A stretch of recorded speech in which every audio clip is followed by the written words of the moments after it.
Hey, what's going on, guys? It's Dion back with another recap as well as a daily lineup for tomorrow, March 22nd. Before I even get into my recap of my lineup, definitely check out my guy Derek's website, Fantasy Help Man, where me, him, and one other writer that goes by the name of Alan, we basically put out our content, man, who we like for the day, man. Our daily lineups, as you guys can see right here in the video, man. So we're trying to get pretty consistent. This is a new site, man. And we just need the support from you guys to help us grow. So definitely take a look into this site, man, and let me know what you guys think in the comments. So now we're gonna look at my lineups that do too good, man. It was a bad day for me, man. I had too many flops. James Harden in particular, Stuckey was another one who got hurt, and even before he got hurt, wasn't really doing too well. As you guys can see, got great games out of Reggie Jackson, George Hill. They definitely played over value. Um, James Harden underwhelmed, man. Underwhelmed, man. Look at this, 2 times value, man. This is crazy. To hit 2 times value, man. Barely over that. Corey Brewer, solid game from him. Um, Basically he hit right on with his value. Justin Holiday, yeah, and that was a flop. Dante Montejunas had a solid game. He hit his value. Scola actually got to his value. And Drummond disappointed, man. I don't even think he really played fourth quarter minutes because I seen he only played 27 minutes on the game. And I remember, I think he played. I think he played 16. I think he played. If I'm not mistaken, he played 16 in the first half. So he definitely probably played the whole third quarter, and they just took him out for the fourth quarter, man. Guess things weren't going too well with him in the game, and I guess that might have helped them come back because they were down almost 20 at one point. I think 18. So uh, that didn't do too well. Let's look at two more lineups. This one had Bogut. I like Bogut as a sleeper. I knew he had to play a lot of, but I'm not even quite sure the minutes he played, but I knew he played more than what he usually did because they're going against the Twin Towers, man. And Derek Favors and what's this Rudy Gobert. So I knew they want. I knew they didn't want to play with undersized guys like most Spates all game. I didn't know. I know they didn't want to give him or David Lee that much run. So I figured it'd probably be Bogut and Azali. But I like Bogut a lot. And you guys can see at 32 didn't really help me cash. Aldridge got injured. Had 22 at halftime. So just only imagine if he would have doubled that. Probably would have got around. He probably would have realistically got 40 to 45 the most. So but still, that's still solid. Bogdanovich, he definitely played above value. Uh, got 25 out of him. That was good. And basically, let's go look at one more lineup before we get into my lineups for tomorrow.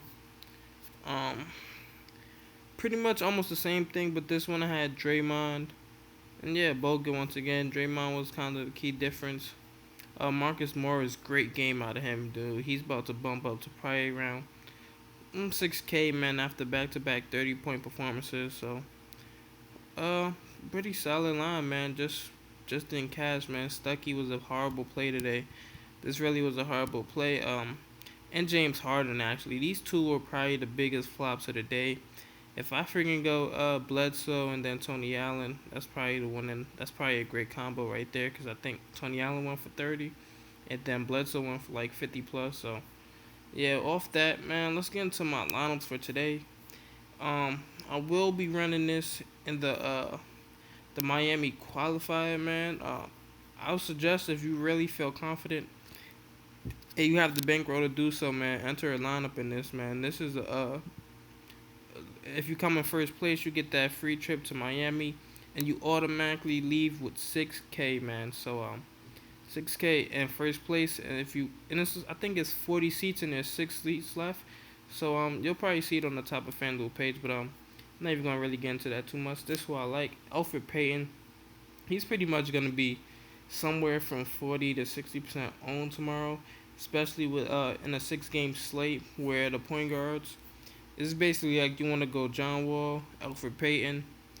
A lot of people probably be on Reggie Jackson after his game today.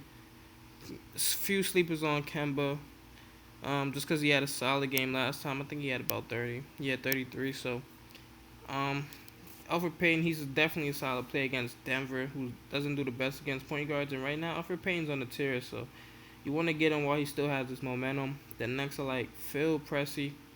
With Marcus Smart suspended for a game, and somebody who has filled in his role before plenty of times and has solid games off the bench already, even though he doesn't see too many minutes off the bench. But when he has got his playing time, he has done pretty well for himself. So all you really need, if you could get 5 to 6 times value out of him, or if you get 20 points out of him, that's still a win for your lineup, man. Especially if you paid up, and it helped me kind of pay up for who you see in this lineup right now. So I like that pick. Evan Turner, man, he's basically gonna dominate the ball tomorrow. He's probably gonna be playing the point guard for this team tomorrow with Marcus Smart out. Even though he already kind of does that, he does a whole bunch of pick and rolls. Like he's usually the one dominating the ball. So I just like for his usage rate to go up. So definitely gotta have him in my lineup. Wayne Ellington, he's definitely a solid play, man. He was one of my secondary plays, which means like he was probably like the last person going to my lineup to help me fit some of these other guys. But I like Wayne Ellington. Sixers are struggling against shooting guards right now. And Wayne Ellington is somebody who can get streaky and really start making shots. So, and it's a home game, man. I always like players at home, so can't go wrong with him there. Chandler Parsons. And what should be a high scoring game, I think the over under. Matter of fact, let's go check it. The over under for this game is 205 with Dallas at 3.5 points favorite. So um it's pretty much gonna be a high scoring game. I think Chandler Parsons in a nice spot right here. Um Matchup not the greatest, but if there's a position you want to attack on Phoenix, it'll most likely be the small forward. And this is a back to back game for Phoenix, so I see Parsons being in a great spot. Only at 6,200. Can definitely hit 30. Someone who could get streaky as well. Start lighting up from the 3 point line. So I like Parsons. Next, Gallinari. Another person he has a high usage rate just because he takes a lot of shots. He's taken in almost every game like that he's played 30 plus minutes. He's taken over 10 shots. So I know his shot selection. He's not one who's gonna hold back and just sit in the corner, man. He's definitely aggressive offensively. He's shown the ability to hit tough shots, man. And he's just skilled offensively, man. You can't really go wrong with him. The only knock on him is he might not grab enough rebounds, but he definitely has the ability to score the ball, put the ball in the hoop, as you can see from 24, 23. He has had some nice games, so I like Gallinari tomorrow, especially against Orlando, who isn't the greatest at defending small forwards. And hopefully Tobias Harris will be back, man, because that's definitely a favorable matchup. He's really a liability defensively, so hopefully we get him back. Nerlens Noel, he's basically, man. Next after this, the next update, Fanduel will have his price over 8K, man, just because of the 50 point performance. Um, this dude right here, man.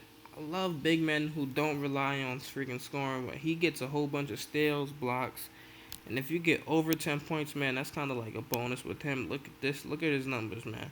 14 rebounds, 12 rebounds, 15 rebounds, 17 rebounds, 5 steals, 4 steals, 5 steals, 6 steals, 4 steals, 3 blocks, 5 blocks. So, this is somebody who can get it going, who doesn't even need to score to get it going. Now, 7,800 against a Lakers team who isn't the best offensively and not even really efficiently offensively. So, efficient offensively, excuse me. Definitely like Nerlens Noel in this spot. He has a favorable matchup too, so I like him. The next, Kenneth Fareed. I basically like him, man, just because of the matchup, man. Shannon Fry. I don't think there's any way that he can match Kenneth Fareed's energy, man. Kenneth Fareed should have a great game on the boards.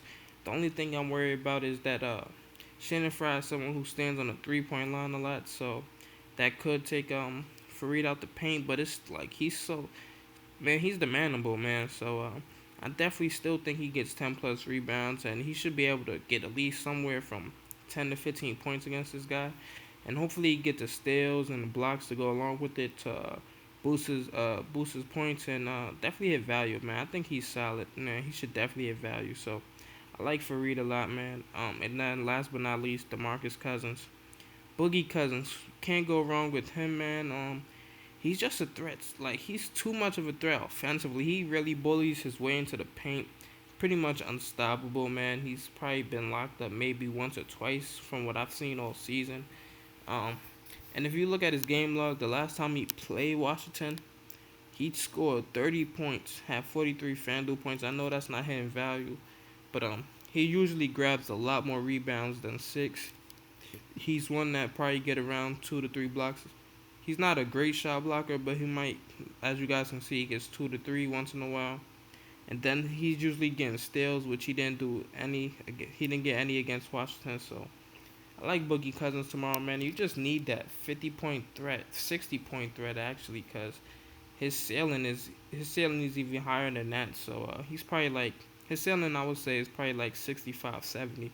Just because he's so much of a threat to score, man. He can actually score 40 in the game. So I like Cousins, man. And this is my lineup basically. This is what I'm running with in the Miami qualifier. Um, and that's about it for today, man. I appreciate everybody who watches, man. Definitely check out Get Fantasy Help, man. That's the Twitter page. Let me promo that real quick. This is my page right here, Daily FD Lineup, so you can guys can hit me up on there. Uh, Follow, man. Definitely want look. Get Fantasy Help. Check out the website once again. Show us some love, man. Help us grow as a community, man. We're definitely just trying to grow, man. It's only 3 writers right now, so we're still in the beginning stages, but hopefully with the support, man, more will come, and then you could just be a part of it, man. You could definitely be the reason why we get as big as we get. So definitely one oh yeah, another thing, man. I appreciate the support, man. I'm almost at 300 YouTube subscribers, man. Right now I'm at like 284. So uh, without you guys, I don't even think I'll be inspired to keep making these videos. So I appreciate everybody who watches them and really takes into account what I say and really appreciates the lineups I put out. So that's about it, man. And I'm out of here. Peace.